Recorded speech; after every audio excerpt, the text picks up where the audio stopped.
ಸಮೋಸ ಅಜ್ಜ, ಎಲ್ಲರ ಅಚ್ಚುಮೆಚ್ಚಿನ 5 ರೂಪಾಯಿ ಸಮೋಸ ಅಜ್ಜ. ಇವರು ಯಾರು ಅನ್ನೋದು ಮಂಗಳೂರಿನ ಸೇಂಟ್ ಅಲೋಶಿಯಸ್ ಕಾಲೇಜ್ ಕ್ಯಾಂಪಸ್ ಒಳಗೆ ಹೋದ್ರೆ ಗೊತ್ತಾಗತ್ತೆ. ಇವರು ಅಲ್ಲಿನ ಮಕ್ಕಳ ಪ್ರೀತಿಯ ಸಮೋಸ ಅಜ್ಜ. ಇವರು ಮೂಲತಃ ಉತ್ತರ ಕರ್ನಾಟಕದ ಎಂಡಿಗೇರಿಯವರು. ಇಲ್ಲಿಗೆ ಬಂದು ಬರೋಬ್ಬರಿ 40 ವರ್ಷ ಆಯಿತು. ಇವರು ಕಾಲೇಜ್ ಕ್ಯಾಂಪಸ್ ಒಳಗೆ ಮಕ್ಕಳಿಗಾಗಿ ವಿವಿಧ ತಿಂಡಿಗಳನ್ನು ಮಾರಾಟ ಮಾಡ್ತಾ ಇದ್ರು. ಅದು ಅತಿ ಕಡಿಮೆ ಬೆಲೆಯಲ್ಲಿ.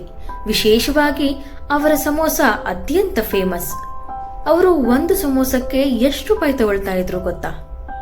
ಕೇವಲ 5 ರೂಪಾಯಿ ಮಾತ್ರ. ಹಾಗಾಗಿ ಇವರು ಮಕ್ಕಳ ಪ್ರೀತಿಯ ಸಮೋಸ ಅಜ್ಜ. ಆದರೆ ಇನ್ನು ಮುಂದೆ ಈ ಸಮೋಸ ಅಜ್ಜ ಮಕ್ಕಳಿಗೆ ಸಮೋಸ ಮಾರುವುದಿಲ್ಲ.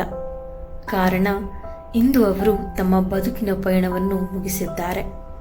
ಇವರ ನಿಜವಾದ ಹೆಸರು ಗುಂಡಪ್ಪ ಯಮ್ಮಲಗಿ. ಇವರ ಕಾಯಕವೇ ಸಮೋಸ ಮಾರುವುದು. ದಿನಕ್ಕೆ ಬರೋಬ್ಬರಿ 500 ಸಮೋಸ ಮಾರ್ತಾ ಇದ್ರು. ಕಾಲೇಜ್ ಕ್ಯಾಂಪಸ್ ಅಲ್ಲದೆ ಕ್ಯಾಂಪಸ್ ಹೊರಗಡೆಯೂ ಕೂಡ ಅವರ ವ್ಯಾಪಾರ ಜೋರಾಗಿ ನಡೀತಾ ಇತ್ತು.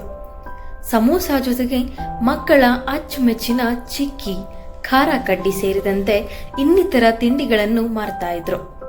ಇವರು ಮಾರುವ ಸಮೋಸದ ರುಚಿ ಮಾತ್ರ ವಿಭಿನ್ನವಾಗಿರ್ತಾ ಇತ್ತು. ಅದಕ್ಕೆ ಎಲ್ಲ ತರಕಾರಿಗಳನ್ನು ಹಾಕಿ ಬಹಳ ರುಚಿಯಾಗಿ ಮಾಡ್ತಾ ಇದ್ರು.